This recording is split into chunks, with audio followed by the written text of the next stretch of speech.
నమస్తే మిత్రులారా, నేను మీ శ్రీనివాస్ చౌహాన్ అడ్వకేట్. మిత్రులారా, మన నిత్య జీవితంలో ప్రతి చర్య కూడా చట్టాలకి అవినాభావ సంబంధం కలిగి ఉంటుంది కాబట్టి చట్టాల మీద అవగాహన పెంపొందించుకోవడం ఎంతో అవసరం. ఇప్పటి వరకు మీకు చట్టపరమైన అంశాలకు సంబంధించి వేల వీడియోలు మీకు అందించాను మిత్రులారా. అలాగే చట్టపరమైన సమస్యలకు పరిష్కారాలు అనే పుస్తకాన్ని కూడా మీ ముందుకు తీసుకొచ్చాను. ఈ పుస్తకంలో ఏముంది అని అంటే, ఒక ప్రశ్న ఒక జవాబు. ప్రతి వ్యక్తి తన జీవితంలో ఎదుర్కొనే సమస్యకు సంబంధించిన పరిష్కారాన్ని ఈ పుస్తకంలో రూపొందించాను. సో ఈ పుస్తకంలో ఉన్న ఒక ప్రశ్న ఏంటి అని అంటే, ఒక పురుషుడు తన ఆస్తి ఎవరికి వీలునామా రాయకుండా మరణిస్తే అతని తదనంతరము ఆ ఆస్తి ఎవరికి చెందుతుంది అనే ఒక ప్రశ్న. దానికి జవాబు ఏంటి అని అంటే, సో మిత్రులారా, మన దేశంలో హిందూ వారసత్వపు చట్టం 1956 అమల్లో ఉన్నటువంటి చట్టం.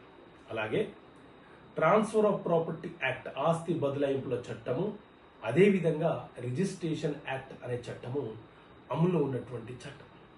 సో ఈ మూడు చట్టాలలో వీలునామాకు సంబంధించిన అంశాన్ని అక్కడక్కడ ప్రస్తావించడం జరిగింది.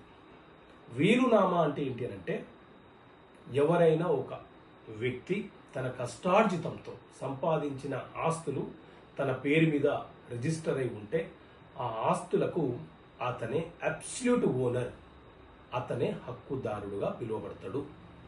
ఆ ఆస్తి అతను బ్రతికి ఉన్నన్ని రోజులు ఎవరికైనా వీలునామా రాయవచ్చు, ఎవరికైనా గిఫ్ట్ చేయవచ్చు, ఎవరికైనా సేల్ డీడ్ చేయవచ్చు.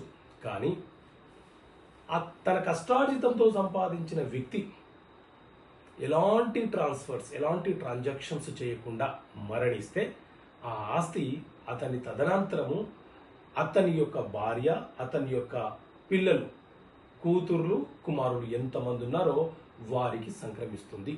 ఒకవేళ కూతుర్లు, కుమారులు లేకపోతే వారి యొక్క పిల్లలు ఎవరైతే ఉన్నారో వారికి సంక్రమిస్తుంది. ఇది classification of category legal AIDS అనే ఒక సూత్రము మన హిందూ సక్సెషన్ యాక్ట్ లో ఉంటుంది. దాని ప్రకారంగా మొదటి జనరేషన్ వాళ్ళు లేకపోతే ఆ తర్వాత తరం వారు, ఆ తర్వాత తరం వారు లేకపోతే ఆ తర్వాత తరం వారికి ఆస్తి సంక్రమణ అనేది జరుగుతుంది. సో ఈ రకమైనటువంటి ప్రశ్నలకు సమాధానాలు ఇస్తూ ఈ పుస్తకాన్ని మేము ముందుకు తీసుకొచ్చాను.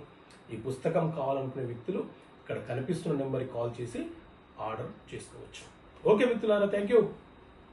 జై హింద్.